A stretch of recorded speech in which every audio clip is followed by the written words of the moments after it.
Good afternoon, everyone. On behalf of BLK Center for Child Health and IEP Central Delhi City Branch, I, Dr. Swati, welcome you all to this BLK TELE-PEDS webinar. Today's topic is SGA infants optimizing the long-term outcomes. As we all know, being a developing country, the burden of SGA is quite high in our country. And in addition to immediate perinatal complications, these infants are at risk of other morbidities like growth retardation, neurodevelopmental retardation, and so on. So to discuss this important issue, we have with us today Dr. Vipul Baweja. He is a senior pediatrician at BLK Center for Child Health. Dr. Smita Ramachandran, she is pediatric endocrinologist at BLK-Max Hospital.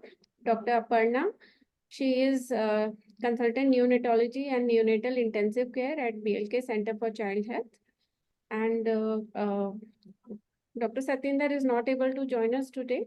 So, and to moderate the discussion, we have Dr. Swati Kanodia. She is consultant pediatric endocrinology at BLK Center for Child Health. Over to you, Dr. Swati.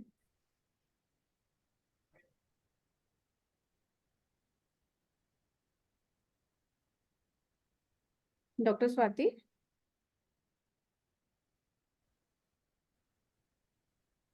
Dr. Swati, we are not able to hear you. Yeah, I think there is Yeah, hi. Should I start? Good afternoon, everyone. Today we are going to discuss about SGA. Mostly people talk about poor growth in SGA, but we want to emphasize on other aspects of small for gestational age babies, that what they can affect them in the infant neonatal period and in long term also. So we're going to do it in a question answer form so that we're able to cover maximum topics. My first question is for Dr. Aparna. So Dr. Aparna, what is the definition for small for gestational age? Which babies do we call small for gestational age? Yeah, hello, good afternoon, everyone. SGA is basically a baby who has not attained its biometric measures and it has fallen below 10 centile. By biometric measures, I mean the estimated fetal weight and or the abdominal circumference. All SGAs are not pathological. They can be they can be just constitutionally small. So there is another subset to it, which we call it, which we can call as call it as true SGA, and of all the babies who are born, who are basically less than 10 centile, approximately 70% of them are true SGAs. Further, the characteristic of a true SGA is that they will grow steadily between 3rd to 10th centile all through the pregnancy, and so they are basically constitutionally small, and they don't experience any perinatal mortality or morbidity or mortality as compared to the AGA counterparts. And they will grow steadily between 3rd to 10th centile all through the pregnancy. Okay. And there are others. Yeah. Sorry. Oh, no, it's okay. Please continue. Yeah. So I think she has explained it very well to us. What do we mean exactly by small for gestational age, and by all babies are not SGAs, and even if they are SGAs, which are the true SGA ones. Dr. Vipul, what is the prevalence of SGA in low and middle income countries like India? If you look at the numbers, they are enormously high. The various studies have shown that the estimated prevalence of SGA births in a data of 138 low-income and middle-income countries, which includes India, it estimates as 32.4 million babies, and of these, around 27% they are all 27% of all live births. If you look at only Indian data, which few studies are there in India, India has the world's largest number of SGA births, and the incidence of low birth weight in India is about 30%, while the international average of developed world is around 5 to 7%. And sadly, 46% of these low birth weight are SGA. So this amounts to a huge number. And the prevalence of SGA births is approximately double the prevalence of low birth weight if we grossly look at it. So we have a good amount of load of the SGA infants we need to follow. And then the highest is seen in South Asia and the Sahelian countries, which is relatively the north part of the African continent. They have the highest prevalence. And what the loophole is there at most of our national data is just concentrating at the birth weight. ये 2.5 kilo से कम है, ज़्यादा है. We need to include more of precise gestational age. A gross gestational age is, yes, everybody's looking at it, is a preterm or a term. But if we really want to have a good true data, we should be precisely documenting the gestational weight. And if I take it a way forward, the length also. But length in our setup is going to be a challenge. But at least if we can include the gestational age, we can have a good precise data. So what I want to say, the SGA in our countries, whatever data studies are there, they are still underestimates. And we actually have a number which is more than this, what is predicted. Right. So that is very surprising, actually, that majority of our babies are actually SGA babies. So Dr. Vipul, what is the risk factors which can lead to a baby being SGA, according to you? As we can expect, that since these figures are more worrisome in developing countries, so malnutrition, the maternal malnutrition comes at number one. Then also with our changing lifestyles, the chronic hypertension and the associated preeclampsia are on the rise. And then metabolic issues like the hypothyroidism, which is subclinical, which is not picked up and treated during the pregnancy. Apart from chronic infections, malaria to top the list are there. So all these things, basically what they lead to is abnormal placentation, which there are other placental disorders also, but the majority of the placental disorders are related to hypertension. So the preeclampsia tops the list. Then a small subset is there where we are looking at genetic syndromes. There are many small mutations or all, which is beyond the scope of this talk. But the more common ones are the Prader-Willi, Noonans, Sickles, the congenital growth hormone deficiency, and Turner's, yes, which we keep on encountering. These are more of genetic factors. So overall, if you want to summarize the optimal nutritional status of a reproductive age group, it's not only the pregnant, the reproductive age group is much beyond the pregnant lady.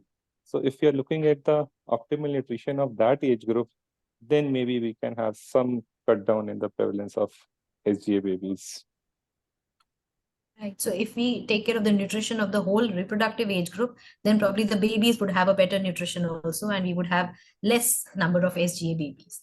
Though as Right. endocrinologists, you people will be telling better that it's not only reproductive age group, it will start right from the 6 months, how we eat, what we eat. We'll come to it later. Actually, But that yes, is for sure, but yes, right. at least.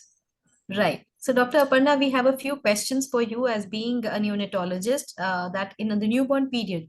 So are SGA and IUGR same entity because they're used interchangeably quite a lot? Yes. Traditionally, IUGR was referred to all SGA baby. Has been referred to all SGA babies who are born with signs of malnutrition, like low buccal pad of fat, low loose skin folds, etc. And that fetus, that is SGA, is not necessarily all fetuses. Those are SGA, is not necessarily IUGR. As I told earlier, that they can be just a constitutionally small baby and they can behave pretty normal as compared to the normal counterparts, AJ counterparts. But the confusion, the main confusion is when it arises when the baby is born with a normal weight. So, but that does not mean that baby will be that baby does not have cannot be said as IUGR. If, for example, if the baby was growing earlier in the earlier part of pregnancy, the growth has been slowed down to so that birth weight has fallen significantly to the lower percentile. For example, at 28 weeks, the birth weight was lying around 80th centile, and by 32 weeks, it has come to 50th centile, and by maybe 36 weeks, it has come to 12th or 15th centile. Then this baby is also called as IUGR, though it has weight above their above 10th centile. And clinically also, these baby will suffer. Baby will experience same perinatal morbidity and mortality as the typical IUGR. The babies less than 3rd centile will suffer. Right. So that's very Yeah. interesting actually, because otherwise the way it was thought that every SGA baby has undergone intrauterine growth retardation, but that is not true actually. And even an Yeah. AGA baby can have had IUGR if it is not detected properly antenatally. Right. Yeah. So basically the trend is more important. Yes, that is true. So what are the complications in the newborn period that an SGA baby can have? Complications, all sorts of early neonatal complications these babies can suffer. Moreover, most of them have additional risk of being premature. So they can suffer right from the birth, they can suffer hypothermia, hypoglycemia. They have a very high risk of being born limp at birth. They can suffer polycythemia. Polycythemia is usually more common in babies who suffer IUGR growth restriction in later part of pregnancy.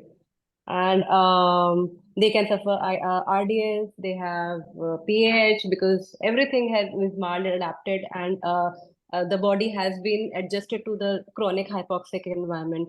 They can develop feed intolerance, further leading to grave condition like necrotizing enterocolitis, PPHN, IVH. They're very prone to develop jaundice, both because of prematurity and because of polycythemia.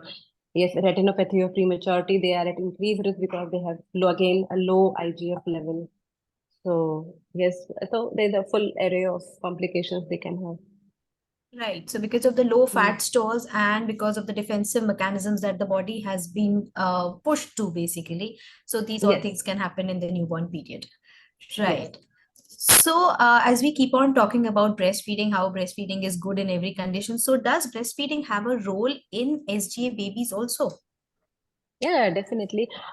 In the earlier part of early neonatal period, basically, as I said, these babies are growth restricted. So one of the organ which is quite immature or not well developed in intrauterine is the gut and the liver.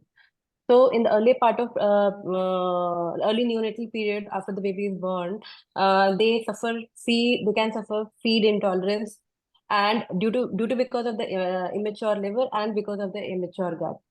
And such babies, but breastfeeding is something that helps them a lot to come out from these issues. And later on, also they have a better sugar profile as well. The neonates who are breastfed, they are SGA and they are breastfed. They have a better sugar profile as well, and they tolerate it better. And we are able to make them off any IV earlier.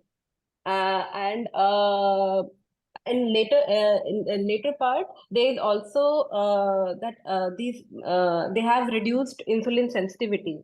So this ideal for every baby. Right. So it does have a role in the newborn period itself because it helps baby to cope up and adjust to the external environment better. And also because of the defensive mechanisms that the body has adapted, they have increased risk of developing insulin resistance later on in life. So breastfeeding actually helps in that aspect also. So that is why breastfeeding is not important at that point also, but later on also. So that is why I think in every baby, the breastfeeding should be promoted irrespective of the cause. Right. So as we talked about the newborn period, so Dr. Vipul, so what is the role of nutrition in the early years in terms of SGA? How important it is? Actually, I think that every baby should be given as much feed as they can so that, they catch up what they did not have inside the mother. They should get it outside. So what is your take about it? See, like Aparna was also telling, I fully agree that yes, exclusive breastfeeding is the ideal.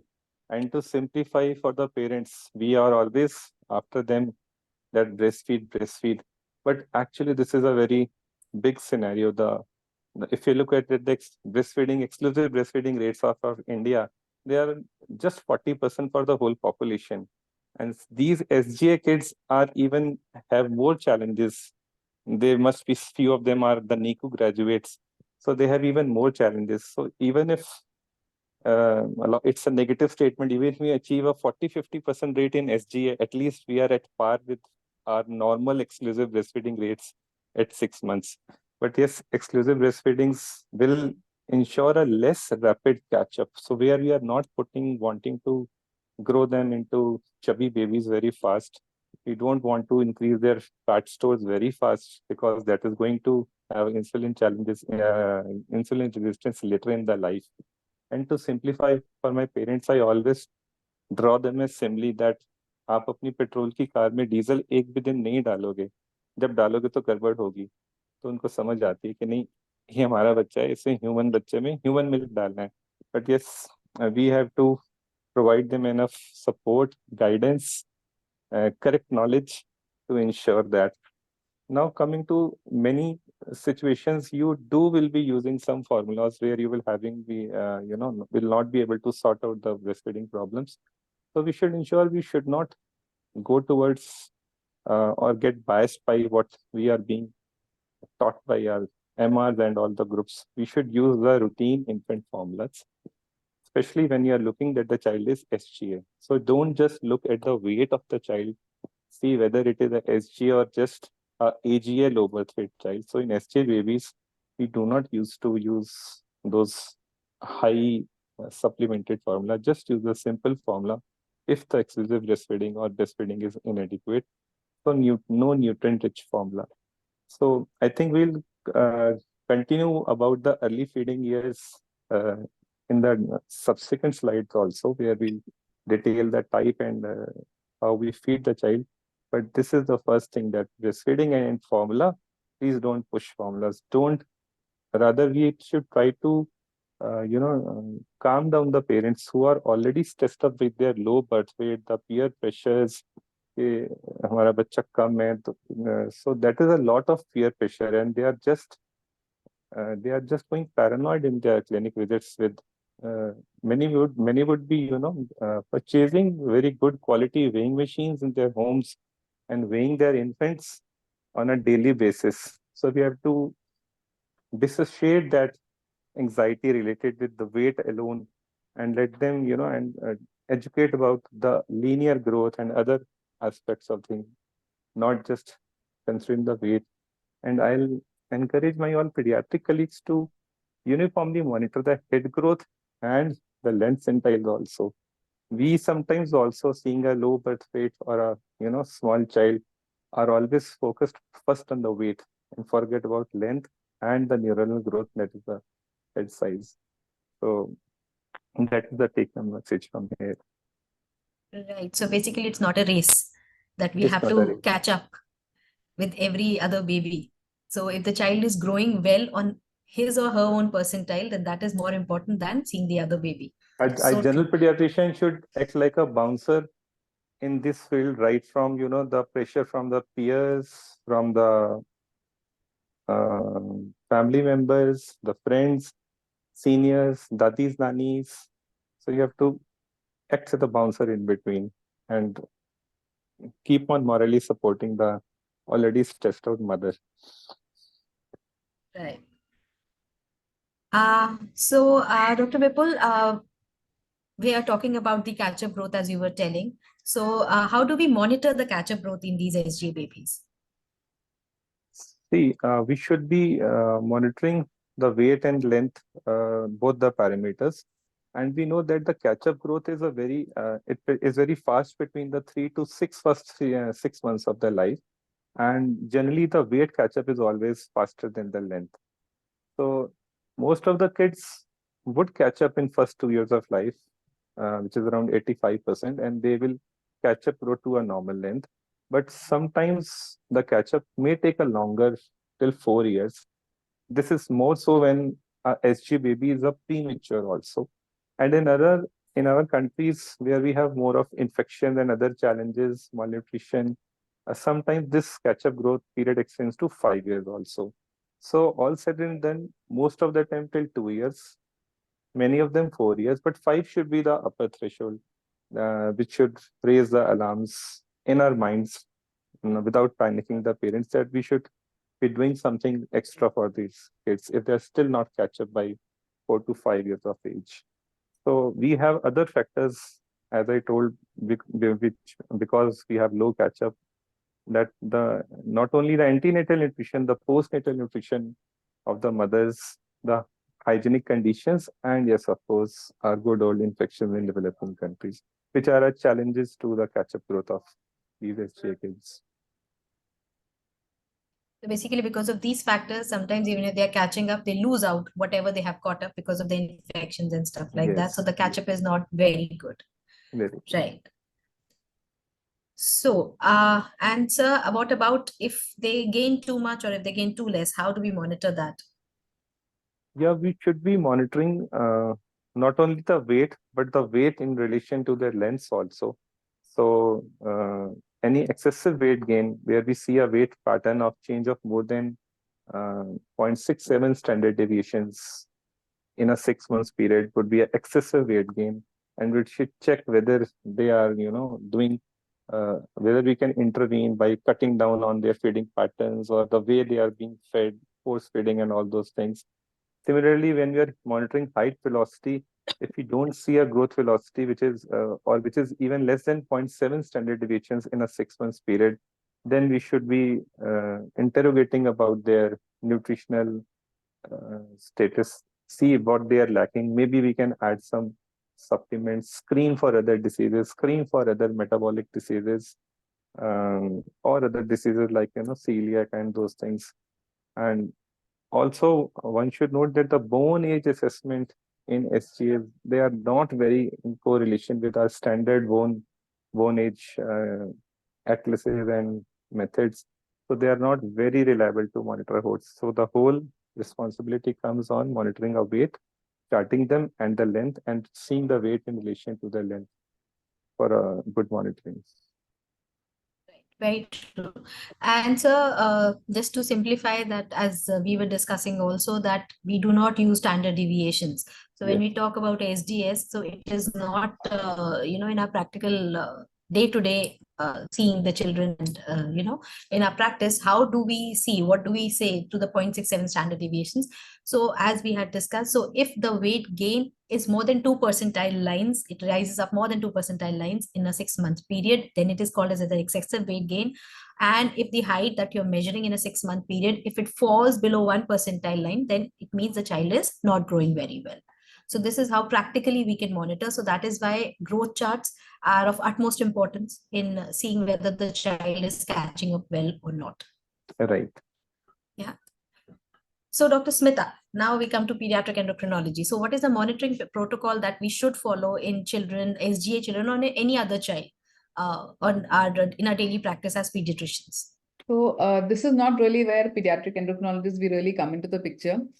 Even till here, it is the pediatricians are the first point of contact to pick up the red flag signs. So ideally, at birth, of course, most of all the children are usually measured secondary tertiary centers. Thereafter, every vaccination visit is a good idea because he or she is going to eventually come and follow up and get the vaccines. So that is the time where every child auxology should be monitored. Other than that, any time in between the child comes or any illnesses, the auxology, height, weight, head circumference should also be done. Between 3 years to 8 years, once in 6 months is good. Beyond 6 years is when you should start doing your Tanner to assess for any early onset of puberty. So SMR staging should be done. And between 8 to 18 years is again annually is good enough.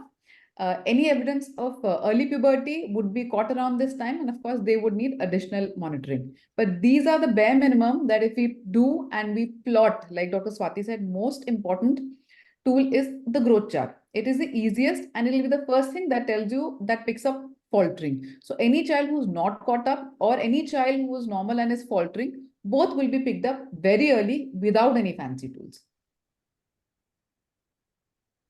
That is so true, actually. That is why we keep on emphasizing the use of growth charts and plotting of growth charts. And we have a lot of apps also available now that if they're not able to do it on paper, but even if they put it on the app, at least we have the data and we can monitor on the app and get a basic idea that whether the faltering is happening or excessive weight gain is happening, even if we don't do it in exact numbers. Right. So what do you have to say about the height velocity? What is the normal height velocity and when should we be worried?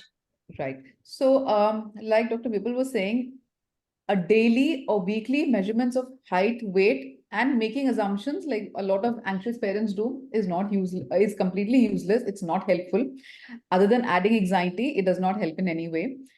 Ideally, what is important for height velocity is you need at least a 6-month period of information that you have reliably calculated 6 months duration to pick up whether the child has faltered or not, because it will give you a very good idea.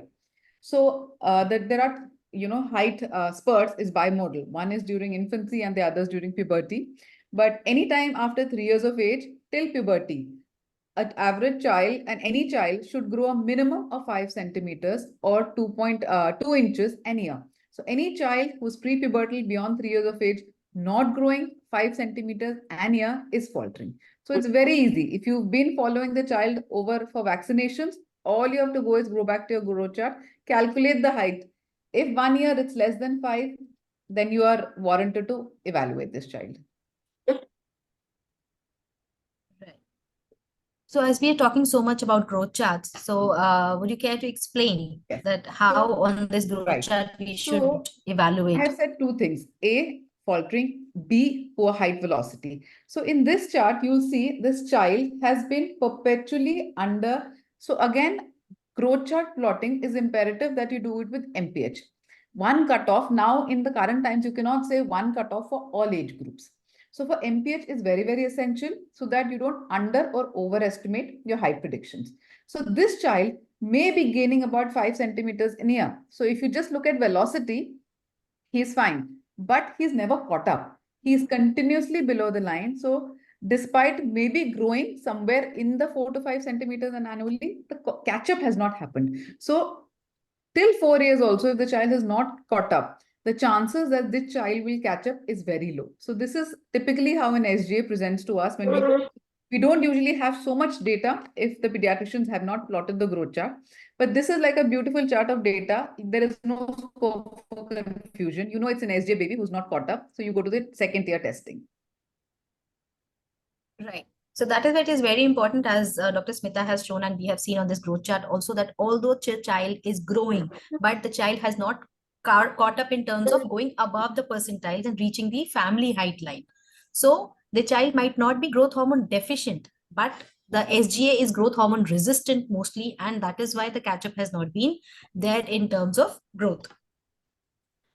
So, Dr. Aparna, I have a question about neurocognition, that we have talked about, that an SGA can be a completely normal child like an AGA, or might have had an IUGR, might have had some intrauterine consequences.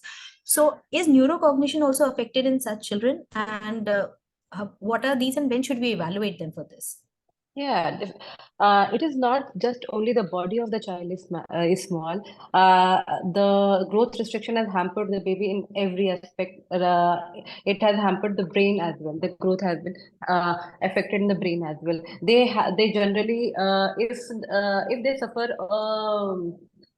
growth restriction in the early part of the pregnancy, they have a small, they will have a small head circumference, a small brain size. And if they suffer the insult in later part of pregnancy, they may have a normal or a larger head circumference because of the brain sparing effect. But those adaptations having in the intrauterine environment doesn't mean that having a normal head circumference will manifest itself as a good neurological outcome, because the maladaptation in every aspect, because that brain sparing effect is also not globally. It is just to some basic areas like the basal ganglia, the frontal area, and what happens that these babies have additional risk of being premature. And when after these babies are born, they are coming from a hypoxic environment in utero. Otherwise, also they baby is grown in a hypoxic environment. And after they are born, they are in an oxygen-rich environment. And if the cerebral blood flow is too much, that means they are now the brain is getting extra oxygen because of the intrauterine adaptations that has been already there. And hyperoxia also is also equally responsible for that damage. So in total, these when you evaluate these when you monitor them from for as a neurological perspective, they are definitely they definitely have increased risk of having developmental delays, impaired cognition because the frontal lobe is also affected. They had ADHD or autism as well. They have learning difficulties, and they can suffer cerebral palsy as well. So it's basically It's because very interesting information. Yeah. Yes. Because of the Thank you, and Dr. it can Aparna. happen. I did not know about this hyperoxia thing. Yeah. Actually, hypoxia we all know about, but that hyperoxia can also affect Yeah. postnatally, as in after the baby is born. That is something that needs to be looked into, actually. Because they are born premature, and moreover, most of them are born limp as well. So they will again need extra resuscitation, extra amount of oxygen in the delivery room. So damage actually starts from basically intrauterine as well. So everything counts.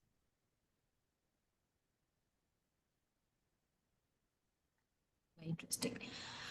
So, Dr. Smita, now there is failure to catch up. What do you mean by failure to catch up? So, by definition, catch up growth in height is defined as growth rate, which is how many centimeters per year. So anything more than 0 SDS, that is more than the median for the chronological age and sex, is called catch up. So roughly what does it correlate to is appropriate catch up in height as the child grows into his or her normal height range calculated for the mid-parental height. And short stature would be defined if the child is falling less than 2 standard deviation for this age and sex in relation to the mid-parental height. The children who are at a higher risk to, who fail to catch up are the extremely preterms who are less than 28 weeks, severely IUGR, symmetrical IUGRs, severely IUGRs who are less than 3 SD at birth, and any child who's associated with a syndrome which can cause growth retardation. So whereas a good 80 to 85% of them catch up by 2 years of age, there is this specific 10 to 15% population that we should be very, very sensitized to, who do not catch up by 2 years of age and are below the third percentile. Third percentile, again, if you don't have your MPH, otherwise less than 2 standard deviation for your mid-parental height. So these are the kids who fail to catch up mostly. So as Dr. Vipul had said that in some children it takes longer to catch up. So sometimes we wait till 4 or 5 years of age also. But if we have these risk factors, then we should be very early on in life, because these children would have a higher risk of not catching up. Yes. Right? So these needs to be kept under observation. Right. So Dr. Aparna, does genetic analysis have a role in SGA babies? Do all SGA baby needs is genetic analysis? Or is it only some specific conditions? Basically, in if we talk about the antenatal period, and during the early gestation, if growth restriction is early gestation, by early gestation I mean somewhere around 24 weeks. With or without presence of any soft markers. Soft markers mean the ultrasonologist will look on some soft markers like small bones, like short femur, echogenic bowel, something like that. Then there are other soft markers too. If they find any soft markers associated with the growth restriction, then definitely they will go for genetic testing. And if any fetal anomalies are detected, and postnatally, the children who are born with we can go for a genetic testing if these children have dysmorphic features, any malformation, microcephaly, developmental delay. So all these things will become basically a differential for a bad neurological outcome for an severely affected IUGR baby. So intellectual disability, or if they have any other signs of skeletal dysplasia. So basically all this spectrum will need an genetic testing. I think Dr. Vipul has a question. Yeah, since she is talking of genetic and dysmorphism, I should have mentioned earlier, like a pediatrician should, when looking at a especially short stature, they should be measuring the ratios also, the upper segment, lower segment. So once in a while, maybe every 6 months, we should look at the ratios when you are waiting for those 3-4 years. So maybe we can pick up some skeletal dysplasias early and refer them early if we are looking at ratios also. If there are not gross morphological features, they can point to skeletal dysplasias. That's very true, sir. But that is what, you do or see what the mind knows. So it's like, most of the times the skeletal dysplasias are missed out because these children, unless they're grossly, the upper segment and lower segment is affected, most of the times they are missed out. So that is why it is very important that the upper segment, lower segment ratio is taken if you are evaluating a child for poor growth. Or we can always make it a So, point to Dr. Smita. document somewhere the upper and lower segment ratios. When a child is, we are waiting that maybe he crosses his 2 SDs or minus 2.5 SDs. We can always document somewhere that, yes, we have checked the ratios from both point of view, that we don't miss out also, and we are also at a point, we should be medically safe also, that we are aware of the things, not to miss the dysplasias. So, Dr. Smita, is puberty affected in children born SGA? Is their puberty any different from any other normal child? Or is there something that we should keep in mind when we are evaluating them or looking at them in terms of puberty? Yeah. So in SGA babies, the two most important endocrine issues that we should be monitoring throughout childhood is, earlier on, of course, it is the catch-up growth. And a little later on is also puberty, because puberty starts a bit earlier in these children. However, they still are mostly in normal range. Menarche is known to occur at least 5 to 6 months earlier. And it is also sometimes associated with a very accelerated pubertal progression. So puberty rushes through the stages very fast. All this eventually leads to what? Compromised adult height. So by virtue of being an SGA, their height is compromised because they don't catch up. By virtue of early puberty or a very fast pubertal progression, they are again subjected to a higher probability of having a compromised adult height. So another thing is, one side we are discussing about poor catch-up in terms of weight and height. Another problem that we see in SJ babies is overcompensation and accelerated weight gain in the initial adulthood, in the initial childhood, that the first 5 years, which itself is a risk factor for premature adenarche. So weight gain and catch-up should be adequate. It should not be excessive, because excessive predisposes them to have early puberty. So like I said, 6 years onwards, every child should be checked for SMR staging. If you have doubts, or you can always start screening the SGA kids earlier. You need to be aware that they are both prone to short stature, poor catch-up, and early puberty. Right. So if they don't catch up, then there's an issue. If they catch up too much, then there is an issue. So an SGA baby basically needs to be looked at all aspects at all the times. Yes. And the balance should be maintained. Yes. Basically, that is what we need to do. Right. So as we are talking about in this also, we talked so much about accelerated weight gain during early childhood. So Dr. Vipul, what are the metabolic issues an SGA baby can have? As you were talking about, the weight gain in the first 3 to 6 months of life can have an effect later on in life. So how is this, like, how should we go about it, and what are the issues that they can have? Because it's actually scary. An SGA baby is actually a scary baby. So what is your say about it? See, the whole hypothesis and theories of these kids, if you will try to look at the gist of it, they circulate around the insulin levels, insulin resistance. So what we should appreciate is that these kids which are born SGA, they have more or less the same amount of visceral fat as compared to the children who are born AGA. Now, when they are putting up at a fast ways, they are not putting on a lean body mass. It is the truncal obesity and the abdominal fat they are adding into, which is being reflected as a faster weight gain. And that is why the message is not to allow them have a faster weight gain, because faster weight gain will never be increase in the lean body mass.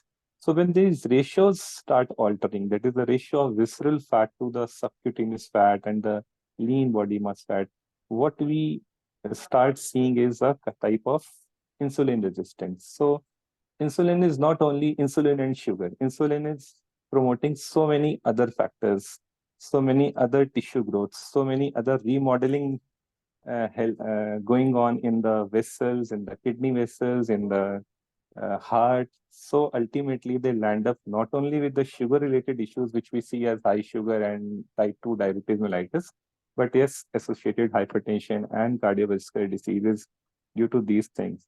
So we should be, as a generalist, we should be seeing a truncal obesity. If the tummy is showing it out, so that is something alarming sign. So now these risks get further amplified if they are actually going into high BMIs. Means the length is not catching up, only the weight is catching up. The moment the BMI is crossing 1 SDs, 2 SDs, on to top of that, there is a family history of hypertensions and obesities. So these will make them more prone to going into these disorders. So we don't give a message that you routinely keep on investigating about their metabolic parameters and lipid profile and all, but yes, certainly which the children who are coming from a higher risk ethnicity, the family history or their BMIs, or they should be evaluated for these parameters also. Maybe their fasting sugars, HbA1cs, lipid profiles, KFTs, they will have to be monitored. So we'll have to be more sensitized about the metabolic issues coming up when we are seeing these fast-growing SGAs in our clinics. So basically, as you have shown us that by 4 years of age, the changes are already made in the body. They're already done, right, and they can have repercussions later on in life. So that is why very early on, these babies need to be kept under observation so that they do not gain too much of weight early on in life. The parents, जो एक वो concept होता है कि इसको जल्दी से गोलू मोलू करना है because the child was born very small. This concept basically has to be altered in parents' minds, and they have to be made aware of the repercussions that it can have on the later on in life. Right. yes. So, Dr. Smita, when should a pediatrician should refer these children? When to intervene? When do you think that they should be referred, and what are the signs that they should be looking at so that timely referral can be done according to you? So a baby born SGA itself is the first red flag sign that the pediatrician should keep in mind that there is a 10 to 15% possibility that this child might not catch up. By 2 years of age, any child who's less than 2.5 SD for his birth weight and for his MPH, especially if the child is extremely preterm, less than 28 weeks, or severely SGA, less than 3 SD for height, weight, or both, or associated with syndromes. These are the set of children who, by 2 years of age, who've not caught up, can be referred and followed up by us or any of the endocrinologists, and necessary interventions can be initiated. If not falling into one of these categories, if you have, rehabilitated the child, you feel you need nutritional macro nutrient rehabilitation. If a child is still faltering at -2 SDS by 4 years of age, then the chance that this child will catch up, an SGA child, is extremely low. This child definitely needs to be referred. What happens, another thing is, of course, if in the last any time in your monitoring schedule, the child hasn't caught up, has no catch up in the last 6 months, the height velocity is less, you can again refer these children to be evaluated further.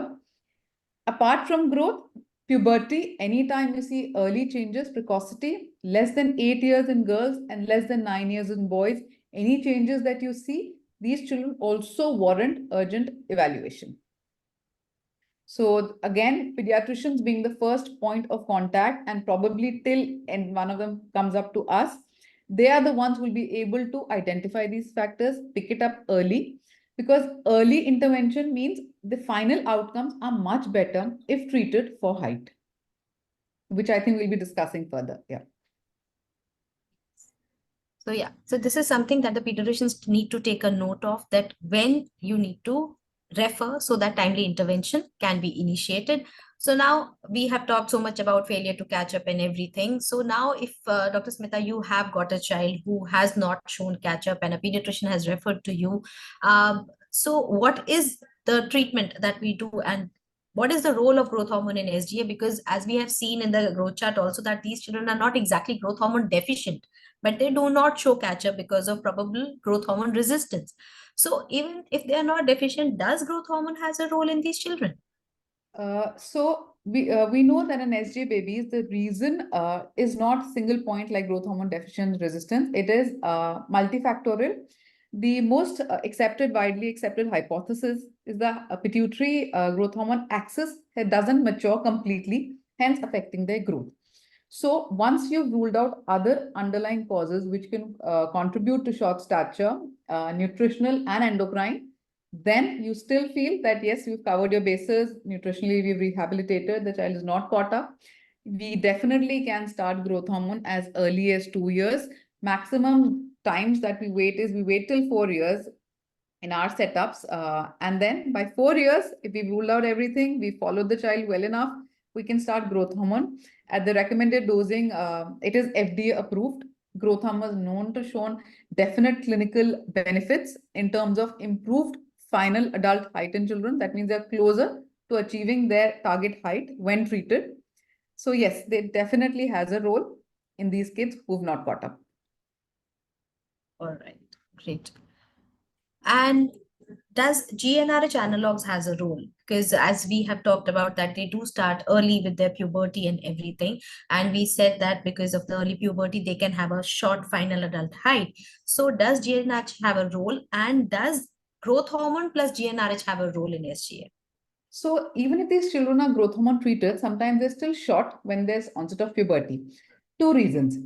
A lot of times, Dr. Swati, you would also agree, these kids do not come to us by the time they're 2 or 4. They'll probably be coming to us when they're 7 or 8, or even beyond, closer to puberty or just pre-pubertal. So where is the time for us to give growth hormone for an year or two for the child to catch up? So the entire catch up may or may not have happened on growth hormone. Top it over, the puberty may be onset, may be early. So it's double whammy. You're short, puberty is early. So the chances of remaining short is much higher. So in these children, even if they've been previously growth hormone treated, but at the onset of puberty, when they're starting puberty, they are 2.5 SDA short for their predicted adult height. We can add growth hormone, GnRH analogs for another additional 2 years, because clinically the data shows that it is shown an improvement of 6 to 6.5 centimeters in the final adult height, which is about 2 to 3 inches, 2 inches, 2.5 inches for both boys and girls combined. However, this combination treatment of growth hormone with GnRH analog has no long-term negative effects on the body composition, whether it is your blood pressure, your lipid profile, or your insulin sensitivity. Up to 5 years after cessation of growth hormone, also some remnant benefits remain. But of course, like I always tell my patients, once you've achieved your height, you're not going to become shorter again. So whatever you gain is a plus plus. Right. So for both of these treatments, as we said again, timely intervention is the most important thing. The earlier the treatment is started, the better the response is. Okay. So that is why if we keep a low threshold for these children and timely reference is done, then probably these children would require treatment for a shorter period of time, and probably they'll benefit more out of it. One more point, Dr. Swati, here also, other than the physiological benefits to the child, earlier treatment is also financially beneficial for the family, because in India, we know the entire cost of treatment is borne by the parents. So younger the child, growth hormone is weight-based. So younger the child, A, lesser is the cost of treatment. B, several studies to point out that early treated, the final outcomes are better. So your outcomes are better, you're financially better. So it's a win-win situation for all. Very true. So as we are talking about the children that they are treated early, they will have better benefits and everything. So does growth hormone has an effect in an SGA who becomes an adult? Does it affect them later on in life also after they have stopped with the treatment? Does it have a role? So we know at the onset of treatment and during therapy, there is a decrease in the fat mass. There is an increase in the lean body mass. Your bone mineral density improves. Your BP decreases. Your lipid levels improve. This effect has seen to persist up to sometimes even up to 5 years after cessation of treatment. Of course, like I said, your adult height is improved. It stays better than treated versus non-treated. But when we compare SGA babies who are treated versus SGA babies who were not growth hormone treated, the adult height was definitely significantly more in the treated SGA group. Fat mass was similar both for SGA and AGAs. The lean body mass was lower in all SGA, whether treated or not in AGA. I'm talking about the adult population.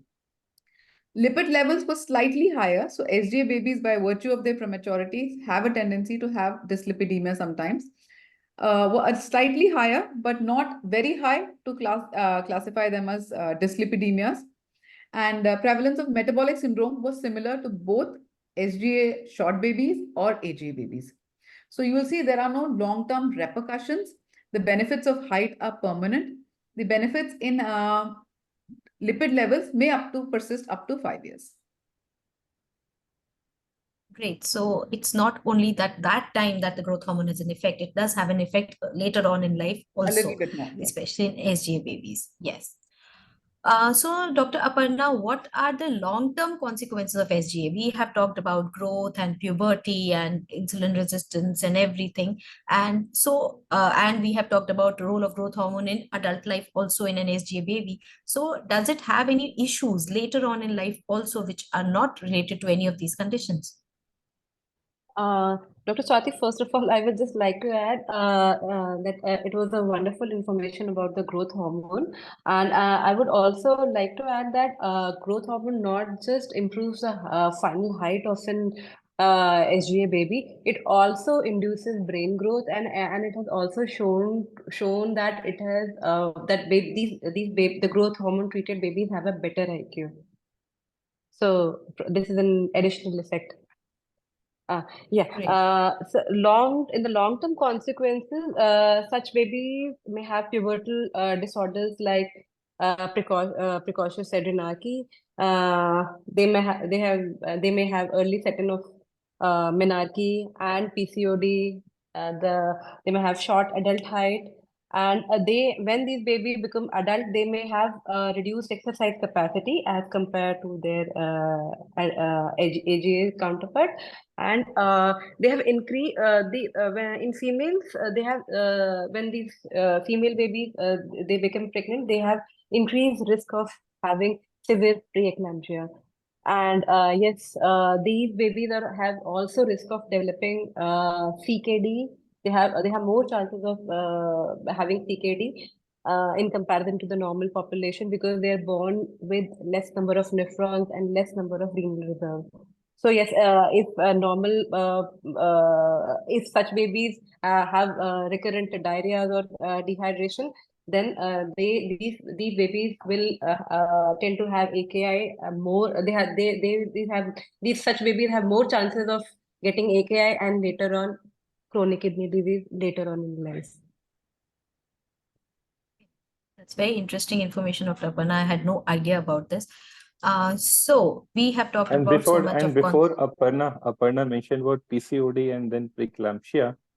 Middle age stage, when the incidence of PCOD has, as you people endocrinologists must be seeing more and more cases, and this PCOD is ultimately our gynae colleagues are handling as infertility. the ovulation issues, not conceiving. Look at the number of IVF centers that have come up in last 5-10 years. So between PCOD and preeclampsia is primarily they are not conceiving more. And it's not only, I had once come across a study.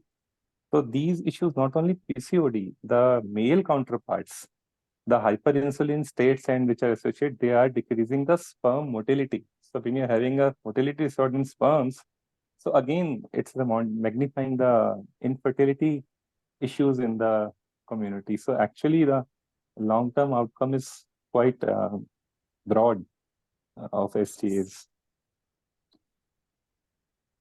So, sir, now as pediatricians, what can we do in early on in life so that, you know, we can prevent the consequences of SGA later on in life?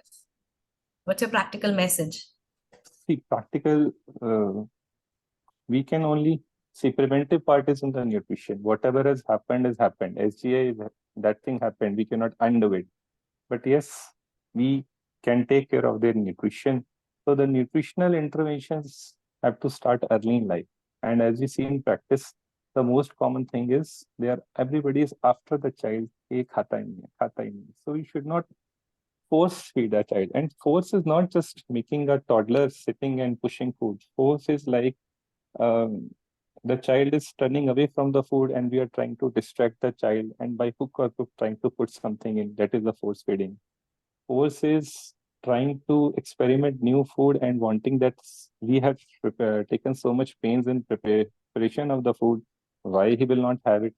So those expectations should not be there. We should always just offer, and we always, the word uses offer.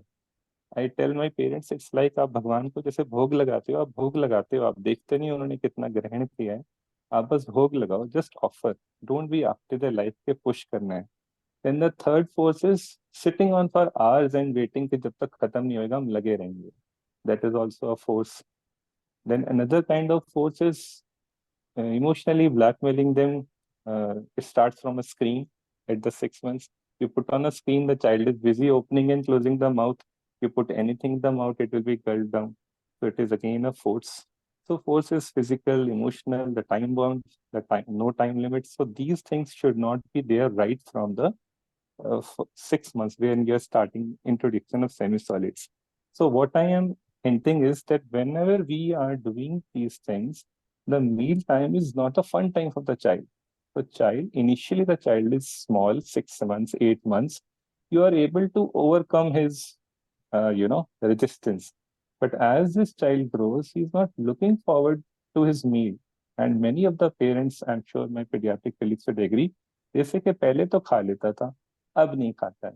So that is the time, when the child is 10, 11 months or just ending the first year, they now know how to protest.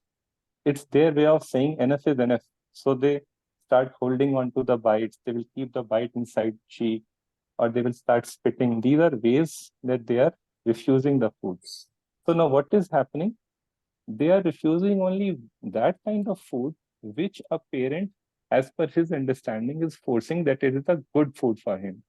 And since the parent is always forcing a good so-called good food, healthy food, so the child is running away from that so-called healthy food, good food, and automatically being attracted towards the other category of food. See, ultimately, a child has to survive. He will not stay hungry or so. In most of the families, what we see, the people are forcing the homemade food, trying to finish dal, roti, sabzi, whatever, and the child starts refusing, and he is automatically attracted towards the comfort foods, the biscuits, meatha, desserts, juices. So we should look at the broader thing that we should make the meal time fun time for the child. We should involve the child in the family meal time. We should not feed the child separately and take long hours in finishing the portion of the food, so that in first place child is looking forward to the meal time and he's enjoying the family food. Here a footnote should be there. We are hoping that family is having healthy habits. So if a family is not having healthy habits, if they have a Coke bottle on their dinner table and taking sips, then the child is also ultimately going to pick the same habits. So Now, second will come what we are making them eat. So these are the basics. Then yes, we should try to introduce good quality of fats, good quality of proteins, not too much of carbs. Because the concept is what we train the taste buds in our first 2 years of life, they become the ultimate habits. So whatever food is giving us pleasure, fun, that becomes our cravings. And that is why everybody would say no sugars in first 1 year, 2 years, so that we don't develop cravings of those things. So this is a very huge topic to discuss in one slide, that how to modify the nutrition. But if I was able to put my point across, that they should enjoy the normal food and we should not stress. And one of the stress factors is कि weight नहीं है, weight कम बढ़ रहा है, ज़्यादा नहीं बढ़ रहा, पतला है, सारे बच्चे और मोटे हैं. So we should try to counterbalance those and educate them on these points so that long-term outlook of the child towards food is good and they develop healthy habits. And that will ultimately add on to other factors. They are ultimately expected to have high insulin resistance. So these factors are also there. Then they'll again put on more visceral fat and more insulin resistance. And ultimately, the metabolic syndromes will follow.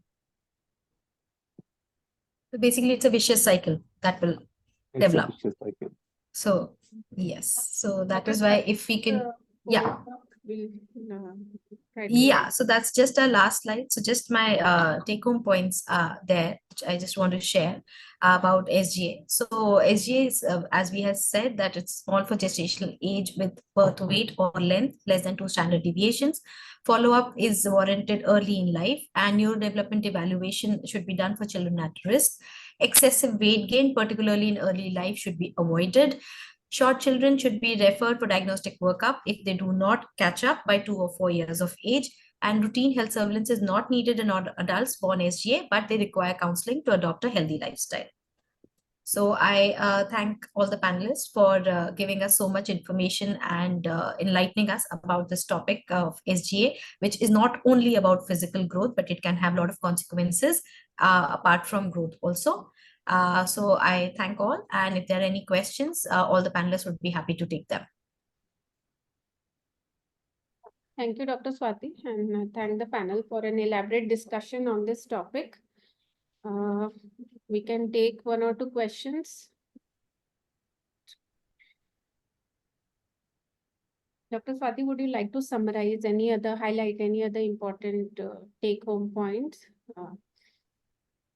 So I think we have discussed all the points which are relevant. So mainly the thing is that any child, any newborn, first of all, they should be monitored from antenatal period so that we know if the child falls into a category of IOGR or SGA.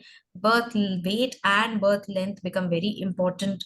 Then frequent, as in the monitoring by the pediatricians to keep them under evaluation and see for a catch-up by monitoring the child's height and weight on the growth chart would give us an idea whether the child is catching up or not. Then, as Dr. Vipul has so well put it, that that early nutrition has so much role in later consequences of an SGA. So that is something that needs to be looked into. Then timely referral is very important for the child's growth also, for puberty also, for metabolic consequences also. So these are all the things that need to be looked into. And so I hope we have cleared many things in this, and let's hope that we have, given some new information to the pediatricians to think about. Yeah. So there are no no questions. We have come towards the end of this session. I thank all our moderator, Dr. Swati, and our panelists, Dr. Vipul, Dr. Aparna, and Dr. Smita, for this elaborate discussion on this important topic. And thank you to all the viewers for taking out time. And next month, we will be coming up with another interesting topic. Thank you so much. Thank you.